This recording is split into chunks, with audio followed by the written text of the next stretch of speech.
السلام علیکم ورحمۃ اللہ وبرکاتہ۔ اعوذ باللہ من الشیطان الرجیم، بسم اللہ الرحمن الرحیم۔ یا ایہا النبی قل لأزواجک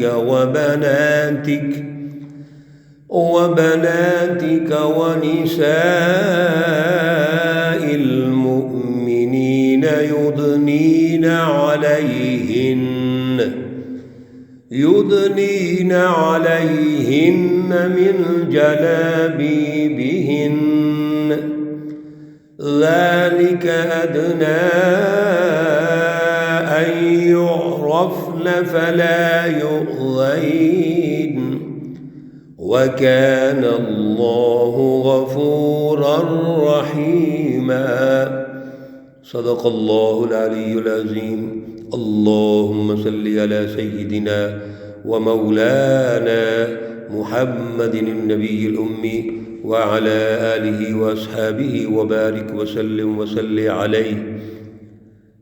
معزز سامعین و سامعات، سورۃ الاحزاب پارہ نمبر 22 آیات مقدسہ نمبر 59 تا 62 ہے۔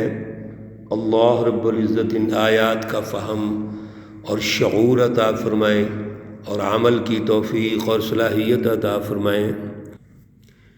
بڑی ترتیب کے ساتھ اللہ رب العزت ہمیں احکامات سمجھا رہے ہیں۔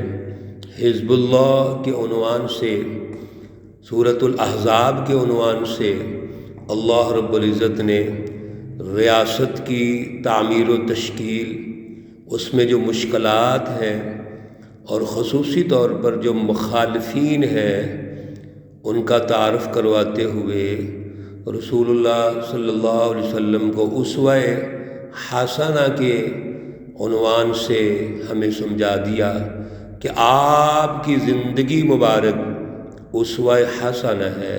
لقد کان لکم فی رسول اللہ اسوۃ حسنہ۔ پھر رسول اللہ صلی اللہ علیہ وسلم کا جو داخلی خاندانی نظام ہے اس کے حوالے سے اللہ رب العزت نے رہنمائی دیتے ہوئے اس کو عنوان بنا کر، بنیاد بنا کر ہمارے سماجی مسائل بتائے کہ ہم نے سماج میں کیسے رہنا ہے۔ ایک میاں بیوی سے لے کر خاندانوں کی ترقی کی بنیاد کیا ہے، کون سے ایسے امور ہیں جن کو ہم اختیار کریں گے تو خاندان ترقی کرتے ہیں، قومیں ترقی کرتی ہیں۔ اللہ رب العزت نے طہارت کو بنیاد بنایا۔ اگر رشتوں کی بات ہوئی تو رشتوں میں بھی سچائی اور پاکیزگی کو بنیاد بنایا۔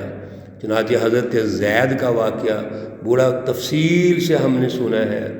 رسول اللہ صلی اللہ علیہ وسلم کے گھر میں کیسے جانا ہے، آپ کی ازواج سے کس طرح ہم نے ڈیلنگ کرنی ہے، ہم نے جب ان سے ملنا ہے تو اس کا پروٹوکول کیا ہونا چاہیے۔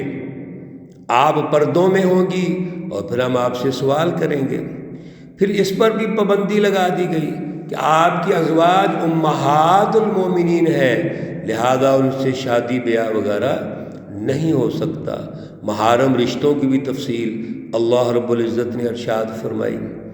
آج کی آیت مقدسہ میں، آیت مقدسہ نمبر 59 میں اللہ رب العزت نے پھر پردے کے حوالے سے اہمیت ارشاد فرمائی، ہمیں یہ سمجھا دیا کہ پردہ کیا ہوتا ہے۔ یا ایہا النبی، اے نبی صلی اللہ علیہ وسلم، قل کہہ دیجئے، لازواجک اپنی بیویوں کو، وبناتک اور اپنی بیٹیوں کو، ونساء المؤمنین اور تمام عورتوں کو۔ سب سے پہلے گھر سے آغاز کیا تو رسول اللہ صلی اللہ علیہ وسلم کو اللہ ارشاد فرما رہے ہیں اور یہ حکم اپنے تمام جو لنکس ہیں ان کو بتا دیں۔ تو سب سے پہلا لنک تو بیویوں سے ہوتا ہے، گھر سے آغاز ہوتا ہے۔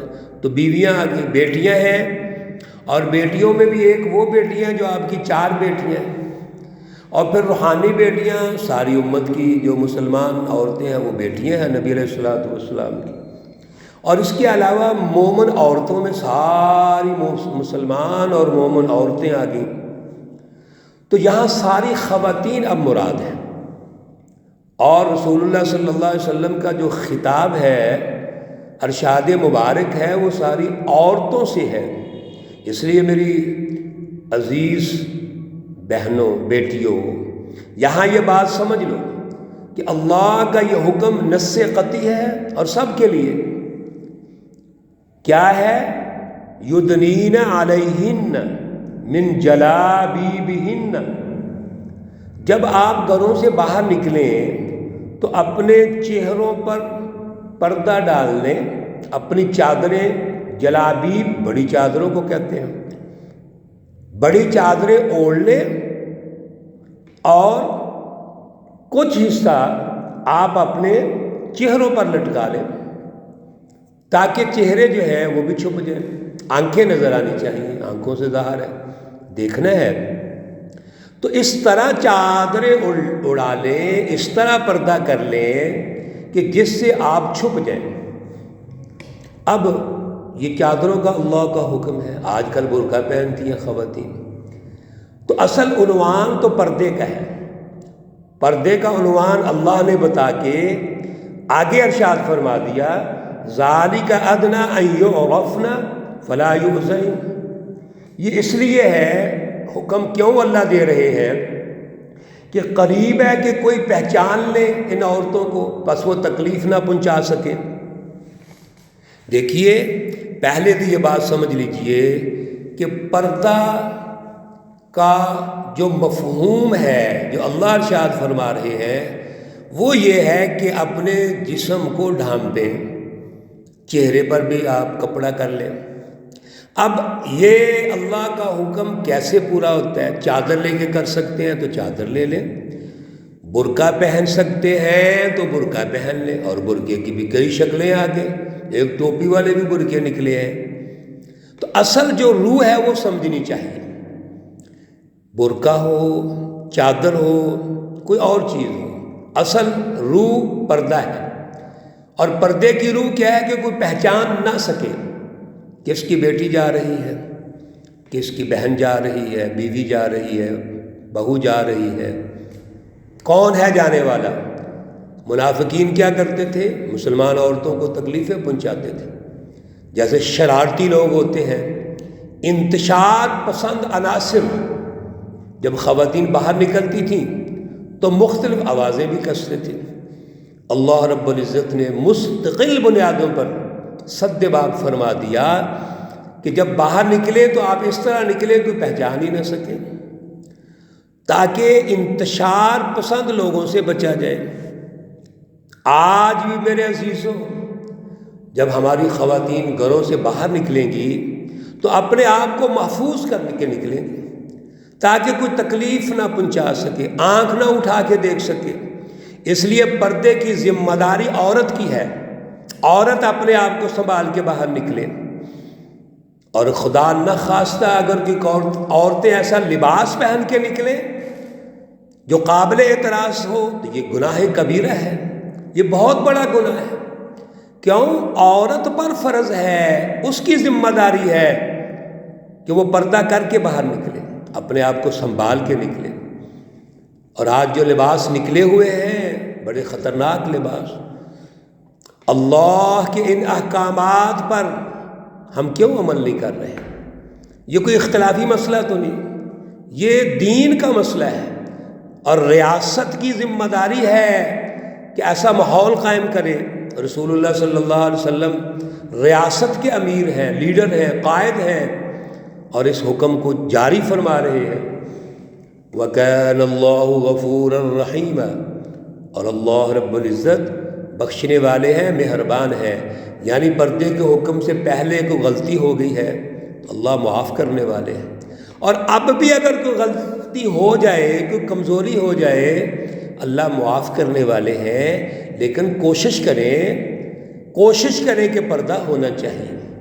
لئن لم ينتهِ المنافقون والذین فی قلوبہم مرض، اگر یہ باز نہ آئے منافقین اور جن کے دلوں میں بیماری ہے، والمرجفون فی المدینہ، اور جو مدینہ میں جھوٹی خبریں پھیلاتے ہیں، جھوٹا پراپگنڈا کرتے ہیں، لنغرینک بہم، اے رسول صلی اللہ علیہ وسلم ہم آپ کو ان کے پیچھے لگا دیں گے، ثم لا یجاورونک فیہا، پھر آپ کے پڑوس میں نہیں رہ سکیں گے، الا قلیلا، مگر تھوڑے لوگ۔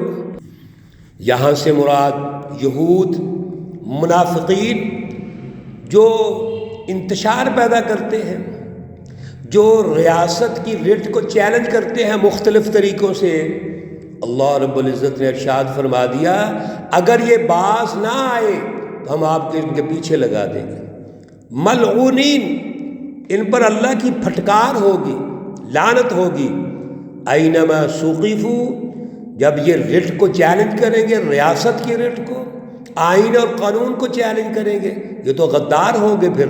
پھر اینما ثقفوا، جہاں بھی یہ پائے گئے، اخذوا، پکڑے گئے، وقتلوا تقتیلا، ان کو قتل کر دیا جائے گا۔ جو ریاست کو چیلنج کرے، ریاست کی رٹ کو چیلنج کرے، انتشار خیالی پیدا کرے، پراپوگنڈا کرے، منفی پراپوگنڈا کرے، وہ زندہ نہیں رہ سکتا۔ اس لیے رسول اللہ صلی اللہ علیہ وسلم نے یہود کو مدینہ المنورہ سے نکالا ہے، اور پیچھے آپ پورا واقعہ سن چکے ہیں۔ سنت اللہ فی الذین خلو من قبل، یہ اللہ کا جو حکم ہے یہ آج کے لیے نہیں ہے، یہ پہلے بھی تھا۔ اللہ کا جو طریقہ ہے، سنت ہے، جو پہلے لوگ گزر چکے ہیں، خلو من قبل، اس سے پہلے، ان کے لیے بھی یہی حکم ہے۔ وَلَن تَجِدَ لِسُنَّتِ اللَّهِ تَبْدِيلًا، اور ہرگز تبدیل نہیں ہوتا اللہ کا جو طریقہ ہوتا ہے۔ اللہ اپنی رٹ قائم کرنے کے لیے وقت ضرور دیتے ہیں مخالفین کو، لیکن اس کا یہ مطلب نہیں ہے کہ ان کو موقع دیا گیا، وقت دیا گیا، اللہ نے چھوٹ دے دی تو وہ جو جی میں آئے وہ کرتے رہے، جس طرح مرضی رٹ کو چیلنج کرتے رہے، اللہ کی رٹ کو نہ مانے، حزب اللہ کی رٹ کو نہ مانے، ریاست کی رٹ کو نہ تسلیم کرے، ایسا نہیں ہے۔ پھر اللہ جب ان کو تباہ کرنے پہ آتے ہیں، ملعونین، ان پہ لعنت ہوتی ہے، اللہ کی پھٹکار ہوتی ہے، تو اللہ ان کو تباہ و برباد کر دیتے ہیں۔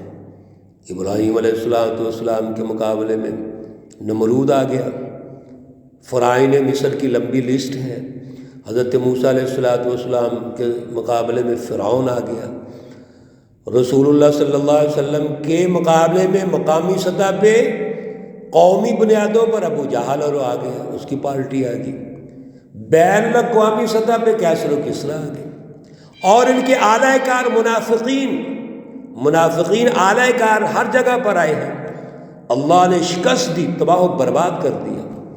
اللہ رب العزت ہمیں سچی جماعت کی اہمیت، اس کا شعور اور اس کا اعلیٰ نظریہ عطا فرمائے۔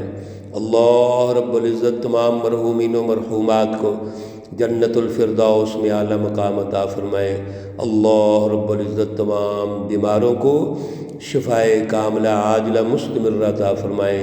ربنا تقبل منا انك انت السميع العليم وتب علينا انك انت التواب الرحيم، وصلى الله تعالى على النبي الأمي محمد وعلى آله وأصحابه أجمعين برحمتك يا أرحم الراحمين۔